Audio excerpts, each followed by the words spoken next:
നമുക്ക് എല്ലാവർക്കും അറിയാം ഭഗവത്ഗീത ശരിക്ക് ഒരു യുദ്ധത്തിൻ്റെ ഒരു കഥയാണ്. ഒരു യുദ്ധം വരുമ്പം കൃഷ്ണൻ അർജുനന് പറഞ്ഞു കൊടുക്കുന്ന കുറേ ഉപദേശങ്ങളാണ്. പക്ഷേ ഈ ബുക്കിൽ തന്നെ ആരും അത്രയും സംസാരിക്കാത്ത കുറച്ച് കാര്യങ്ങളുണ്ട്. നമുക്ക് ഉള്ള സമ്പത്ത്, നമ്മുടെ വെൽത്ത് എങ്ങനെ നമുക്ക് സൂക്ഷിക്കാമെന്നും എന്തൊക്കെ ചെയ്യണമെന്നും പറയുന്ന കുറച്ച് കാര്യങ്ങൾ. എല്ലാവർക്കും നമസ്കാരം. ഞാൻ വിദ്യ. ഞാൻ ബൈ പ്രൊഫഷണൽ ഒരു സൊല്യൂഷൻസ് ആർക്കിടെക്റ്റാണ്. പക്ഷേ ഹിന്ദു ഫിലോസഫിയിലുള്ള ഒരുപാട് ഹിഡൻ ആയിട്ടുള്ള കാര്യങ്ങൾ പഠിക്കാനും മനസ്സിലാക്കാനുള്ള ഇൻട്രസ്റ്റ് കാരണമാണ് ഞാൻ ഇവിടെ വന്ന് വീഡിയോസൊക്കെ ഷെയർ ചെയ്യുന്നത്. അപ്പം ഇത് വായിച്ചപ്പോഴാണ് എനിക്ക് മനസ്സിലായത് ഒരു 4 ബേസിക് ആയിട്ടുള്ള കാര്യങ്ങളാണ് നമ്മൾ കേട്ടിട്ടുണ്ട്. പക്ഷേ ഈ ബുക്കിൽ തന്നെ എഴുതിയിട്ടുണ്ട്. നമുക്ക് ആദ്യത്തെ കാര്യമാണ് ധർമ്മം വഴി ഉണ്ടാക്കിയ കാശ് അല്ലെങ്കിൽ ധർമ്മം വഴി ഉണ്ടാക്കിയ സമ്പത്ത് മാത്രമേ നമ്മുടെ കൂടെ നിൽക്കൂ. ഇപ്പോൾ ഒരാൾ അധർമ്മം വഴി ഒരു ചീറ്റിംഗ് അല്ലെങ്കിൽ ഗാംബ്ലിംഗ് വഴി എന്തെങ്കിലുമൊക്കെ സമ്പത്ത് ഉണ്ടാക്കുകയാണെങ്കിൽ അതൊരുപാട് കാലം നിൽക്കില്ല. അതെങ്ങനെയെങ്കിലുമൊക്കെ നഷ്ടപ്പെട്ടു പോകും. രണ്ടാമത്തെ കാര്യമാണ് നമുക്ക് സമ്പത്ത് വരുമ്പോൾ, നമുക്ക് കാശ് വരുമ്പോൾ, നമ്മൾ വെൽത്തി ആവുമ്പോൾ ഒക്കെ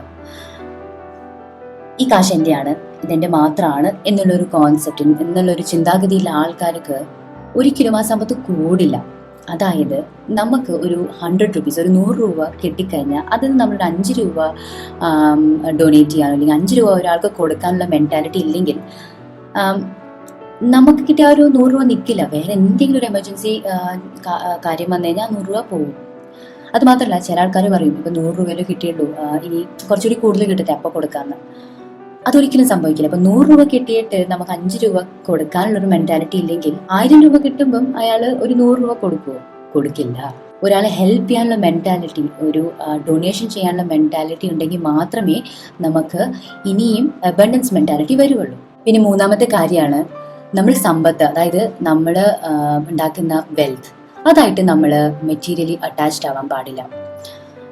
ഭഗവത്ഗീതയിൽ പറയുന്നൊരു ബ്യൂട്ടിഫുൾ ആയിട്ടുള്ളൊരു ശ്ലോകമുണ്ട്, കർമ്മണ്യേവാദി കരാസത മ ഫലേഷു കഥാചന. അതായത് നിങ്ങൾക്ക് ചെയ്യാനുള്ള കാര്യങ്ങൾ, നിങ്ങൾ പെർഫോം ചെയ്യാനുള്ള ഡ്യൂട്ടീസ് ഒക്കെ നിങ്ങൾ കറക്റ്റായിട്ട് ചെയ്യണം. പക്ഷേ അതിൻ്റെ ഔട്ട്കം എന്തായിരിക്കും, അതിൻ്റെ പ്രോഫിറ്റ് ആയിരിക്കുമോ, എത്ര പ്രോഫിറ്റ് കിട്ടുമെന്ന് നിങ്ങൾ ആലോചിച്ചിട്ട് ഒരു കാര്യം നമ്മൾ ചെയ്യാൻ പാടില്ല.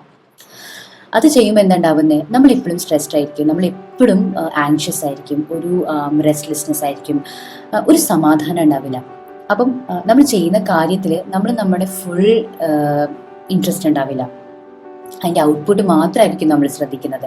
അങ്ങനെ തന്നെയുള്ള ഒരു കാര്യമാണ് ശരിക്കും വെൽത്ത് എന്ന് പറയുമ്പം നമുക്ക് കാണുന്ന ഫിസിക്കൽ എക്സ്റ്റേണൽ സമ്പത്ത് മാത്രമല്ല, ഇന്നർ വെൽത്തും കൂടിയാണ്. അതായത് നമ്മുടെ നോളജ്, നമ്മുടെ വിസ്ഡം, നമ്മൾ പഠിക്കാനുള്ള ഒരു ഇൻട്രസ്റ്റ്, എന്ത് കാര്യമാണെങ്കിലും നമ്മൾ അറിയാനുള്ള ഒരു ആകാംക്ഷ.